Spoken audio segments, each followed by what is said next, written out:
대법원 2025년 6월 26일 선고 2024다 243-592 판결 사건명 배당 이의 1. 지방보조사업의 주체가 주식회사인 경우 그 주주가 자신이 보유한 주식을 제3자에게 양도하는 행위가 지방재정법에서 정한 지방보조사업의 인계 또는 중요재산의 양도에 해당하는지 여부, 원칙적 소극. 지방재정법 2021년 1월 12일 법률 제17892호로 개정되기 전의 것 이하 지방재정법이라 한다. 지방재정법에서 다른 사업자에게 지방보조사업을 인계하거나 중단 또는 폐지하는 경우 지방자치단체의 장애 승인을 받도록 하고 지방보조사업을 완료한 후에도 지방자치단체의 장애 승인 없는 중요재산의 양도, 교환 또는 대여를 금지하는 취지는 원칙적으로 지방보조사업을 지방보조사업자 자신의 책임 아래 수행하도록 하고 지방보조사업의 인계 등으로 인하여 지방보조금이 지원된 지방보조사업의 수행이 더는 진행되지 못하게 될 위험을 방지하도록 하는 한편 지방보조금이 교부 목적에 위배되는 용도로 사용되거나 처분된 것을 막음으로써 지방보조사업에 대한 지방자치단체의 적정한 관리와 보조금의 실효성을 지속적으로 확보하기 위한 데에 있다. 지방재정법의 관련 규정들의 내용과 취지 등에 비추어 보면 특별한 사정이 없는 한 아래에서 보는 바와 같이 지방보조사업의 주체가 주식회사인 경우에 그 주주가 자신이 보유한 주식을 제3자에게 양도하는 행위는 지방재정법에서 정한 지방보조사업의 인계 또는 중요재산의 양도에 해당한다고 볼 수 없다.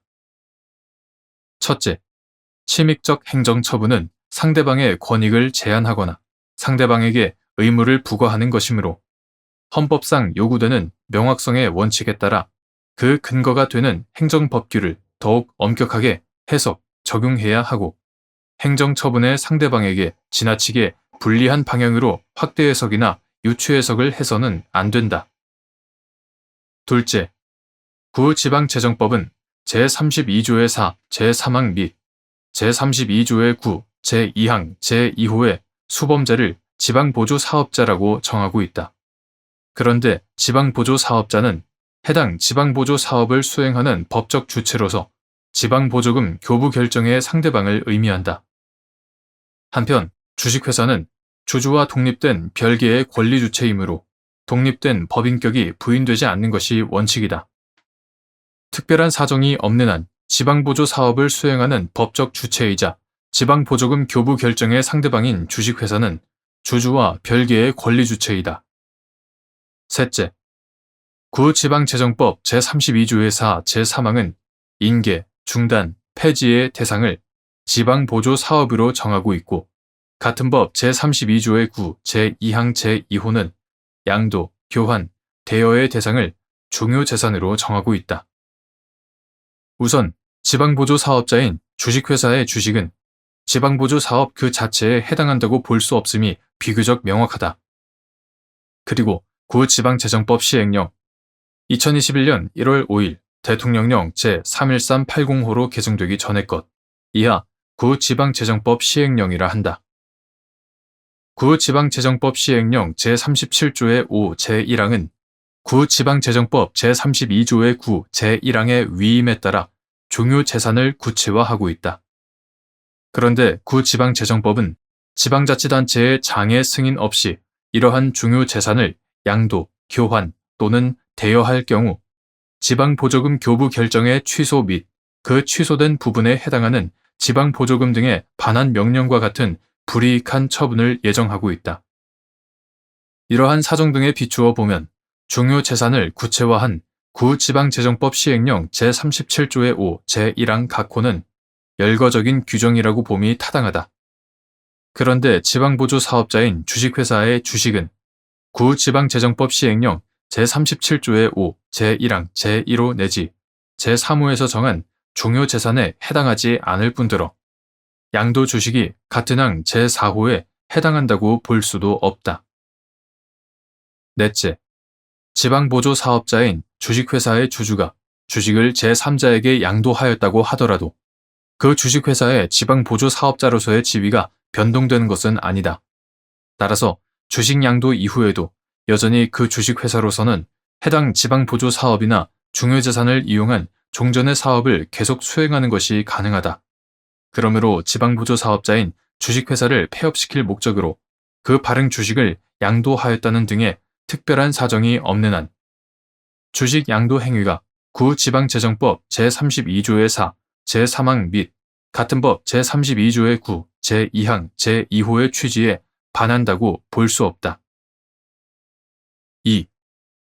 하자에 있는 행정처분이 당연 무효가 되기 위한 요건으로서 하자가 중대하고 명백한지 판단하는 방법 및 어떠한 법률 관계 또는 사실 관계에 대하여 어느 법률의 규정을 적용할 수 없다는 법리가 명백하게 밝혀지지 아니하여 해석에 다툼의 여지가 있는 상태에서 행정관청이 이를 잘못 해석하여 행정처분을 한 경우 하자가 명백하다고 할 수 있는지 여부.